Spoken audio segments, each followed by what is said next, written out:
Assalamualaikum everyone, welcome back or welcome to the channel. Today's video is going to be dedicated to all of you first, second, and third, no matter what year you're in. This video is about how to study online. Now we know that because of COVID and what's going on in the world right now, majority of the universities like McMaster is online. So here are some tips and suggestions from us. And in fact, if you have any yourself, please do comment down below. Let's get on into the video. The first tip is to get familiar with the online learning environment. Familiarize yourself with Avenue and Mosaic and any other website your program may use. Now that classes will be online, figure out how your classes will be delivered well in advance. For example, if your professor is using Zoom, make sure to have it installed on your device. Since you won't be seeing your professors in person, write down their contact information and reach out to them if you have any questions. Also, get familiar with note-taking methods that work for you. If you like to write things down, have notebooks ready. If you like to type them up, maybe create a Google Drive. Many students like to use Microsoft OneNote as it allows you to input your lecture PDFs and write, highlight, or draw on top of them. If you have an iPad, consider using Notability. Figure out what works best for you and be prepared for your classes well in advance. When studying from home, finding the right study space is essential for your overall success.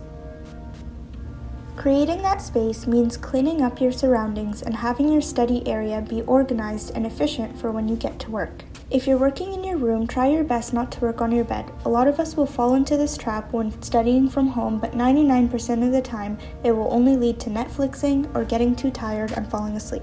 A great tip before going to sleep is reorganizing your desk or study area so that it is ready and neat for the next day and you don't end up studying in a cluttered space. This means keeping your stationery organized and almost imitating a high school locker where all your stuff is in one place so you don't need to look for your books or papers all around since it's all put away neatly. Another tip is while studying, only have the required books or supplies that are needed for that specific study session, since having everything on your desk at once will only overwhelm your study space. Keep in mind how much desk space each subject will take.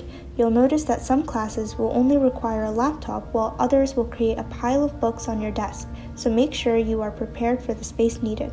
The most obvious tip for keeping a productive space is either turning off your phone or putting it on airplane mode so that you aren't distracted with notifications or the urge of checking socials.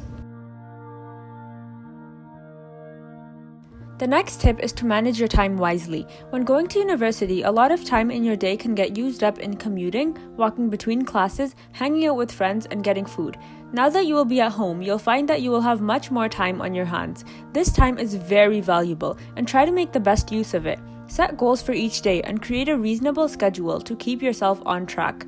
Put away any distractions during your work sessions, including your phone, video games, or whatever it might be, and feel free to reward yourself at the end of the day if you were able to complete your tasks.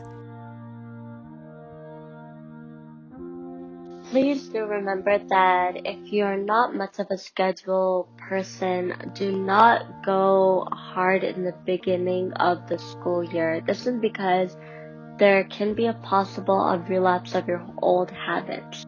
Habits do take a while to develop, so slowly do start getting comfortable with online schooling, especially if you're in first year. This is your time to trial and error a lot of things so you know what works best for you. So there's many ways to make a schedule. You can use a calendar, a paper calendar, a whiteboard, a bulletin board. You can make it weekly, monthly, or some people do it even daily. Make sure your schedule consists of your deadlines, of your academics, so your midterms, your quizzes, your exams, your labs, your assignments, your readings, and anything that's related to your academics.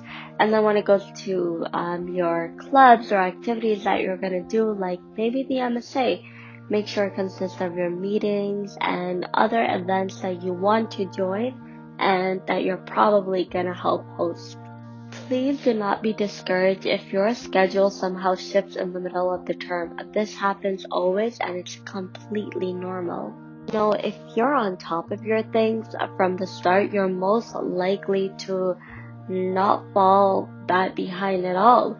And also just remember that when you do make a schedule, leave room for flexibility and error. Remember to take breaks.